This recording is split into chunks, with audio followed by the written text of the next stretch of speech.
നിരന്തരം നമ്മൾ ഒരേ കാര്യം തന്നെ ചിന്തിച്ചു കൊണ്ടിരുന്നാൽ അങ്ങനെ തന്നെ സംഭവിക്കുന്നു. എന്നെ കൊണ്ട് ഒന്നിനും കഴിയില്ല, ഒരു കാര്യവും ശരിയായ രീതിയിൽ ചെയ്യാനുള്ള പ്രാപ്തിയില്ല, ഇങ്ങനെ നിരന്തരം സങ്കല്പിച്ചു കൊണ്ടിരുന്നാൽ എവിടെയും വിജയിക്കാനാവില്ല.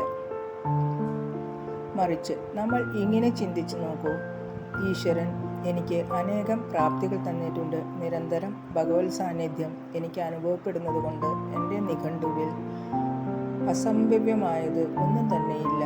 ഞാൻ എന്താഗ്രഹിക്കുന്നുവോ പരിശ്രമത്തിലൂടെ എല്ലാം നേടാൻ കഴിയുന്നുണ്ട്. അങ്ങനെ ആത്മവിശ്വാസം ദൃഢപ്പെടുത്തുകയാണെങ്കിൽ അപ്രാപ്യമായതൊന്നുമില്ല എന്ന് അനുഭവയോഗ്യമാകും. സ്വയം ചിന്തിക്കുക: ഞാൻ വളരെ ശക്തനാണ്. ആത്മവിശ്വാസം ഉണ്ടാക്കിയെടുക്കൂ. പിന്നെ സംഭവിക്കുന്നത് കണ്ടറിയൂ, അനുഭവിച്ചറിയൂ.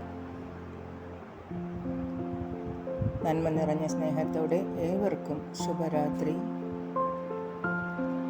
Good night.